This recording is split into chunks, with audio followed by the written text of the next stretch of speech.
Good afternoon, everybody. Welcome to Tech Talk here at MarketStream.live. My name is Joseph Cusick from the Cusick Group, securities provided by MoneyBlock, with Tech Talk, where we're going to strip away all of the fundamental information, all of the headlines, everything that's going on, and we want to take a look at the markets from a technical perspective. And we use charts and we use options pricing to give us that perspective.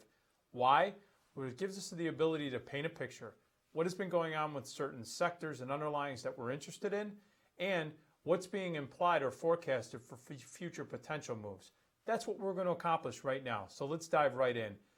We have retail earnings that are going to be coming up next week. So I want to focus on some retail names, the sector. I'm also going to touch on one other thing, a precious metal move, gold. So let's start with the retail sector in general. And to take a look at that, I like to use a sector ETF, XLY. That tracks the majority of the retail names that you would basically be interested in looking at, and most notable, the names that we're going to talk about are represented in this ETF. XLY is currently trading at $79.65.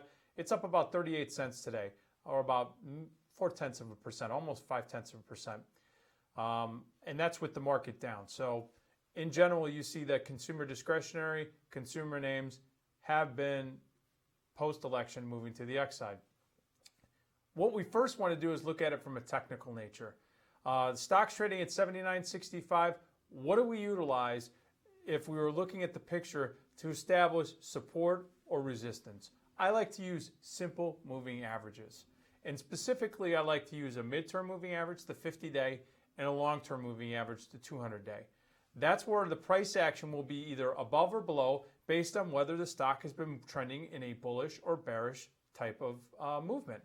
In this case, the 50-day moving average for XLY is 79.14. Stock's trading at 79.65, so we have midterm support. The stock is trading above its 50-day moving average. I now have a support level that I can now watch. I also look at the longer term, 200-day moving average. The reason why is if you look at 200 days of past price history, there's a whole lot of trading that's happened right there. So when I look at that, the 200-day moving average is at 78.52, which again is about $1 and some change below where the stock is currently trading, another support level. We can clearly see that right now the consumer discretionary sector has support at lower levels. So in other words, there have been previous buyers that have been holding up this market. Now, when I look at the options and say, well, okay, that's great looking at the past and understanding support and resistance and what it's been doing overall for, let's say, the last 52 weeks, what are the options telling me? The options are giving me an implied move, or in other words, a forecasted move that's priced into them. The reason why I say that is because market makers are selling options, calls and puts, that basically giving people the right or the obligation based on whether they're buying or selling them from them. So they have to price in the ability or have a forecast built in so that they can hedge themselves just when the stock moves, because the stock will eventually move. In this case, when I look at the options that are expiring in the next week, the XLY has weekly options. They're pricing in the potential for this sector ETF to move either up or down, not directionally biased. I'm not saying I'm bullish, I'm not saying I'm bearish, of between $1.55. So it could move up $1.55, which would basically get you to roughly around 80, let's say $81.50, or down $1.55. So that'll get you basically to around 78 and some change. Very interesting move being priced in there. The implied volatility, which is that component that prices in that implied forecast of movement, is running at around 1683, or in other words, 16.83%. What does that mean to you? Well, if you look at implied volatility over the last 5 weeks, 52 weeks, from the low to the high, what does high implied volatility mean? It means that there's an expectation of big violent moves. Now, those violent moves could be either up or down. Right now, I'm looking at implied volatility for XLY. It's pricing in mid-range. So there's not a huge expectation of big violent moves either up or down, but there's also not a lack of concern that there couldn't be violent movement in the consumer discretionary space. So at 44% as a volatility rank, that's somewhere where, as a strategist, I'm now looking for, I'm going to cut my size down, potentially, because I can see that there's the potential for violent moves. Once you get into that 40, 50, 60 range, that potential increases exponentially. If it were down in the 20, 10 implied volatility rank, then I'm looking at it going, I don't think that there's the opportunity, or at least the marketplace is not pricing in the opportunity for big violent moves. Doesn't mean it can't happen, but at least it gives me a little more transparency. So looking at the consumer space, it looks like there's some decent opportunity there. There's some volatility, so I have to take that into consideration. That'll impact my sizing as well as my strategic approach. The first stock that I want to take a look at is Dick's Sporting Goods, ticker symbol DKS. Trading at 59.30, flat today. It's unchanged. The 50-day moving average comes into play at 57.90. So we have the stock above basically by almost $1 and some change.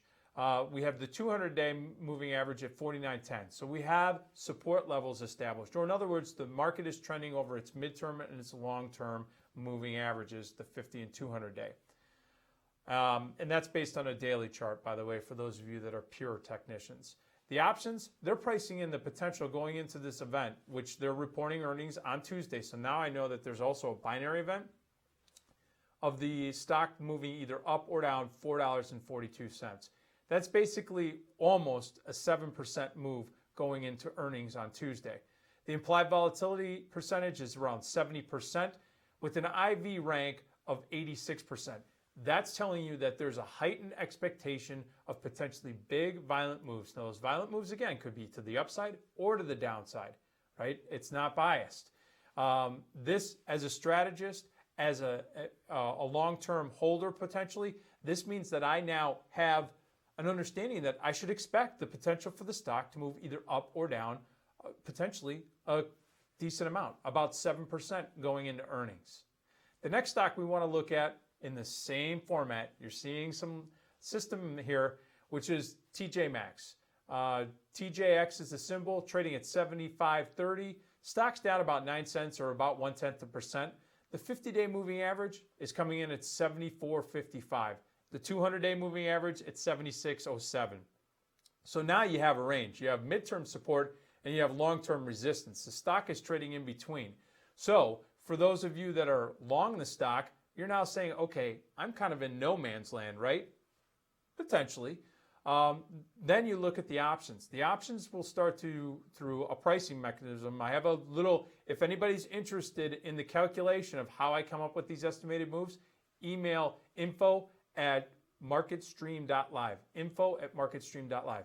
Now, the options are pricing in going into this event with our earnings on Tuesday of either going up or down $3.44.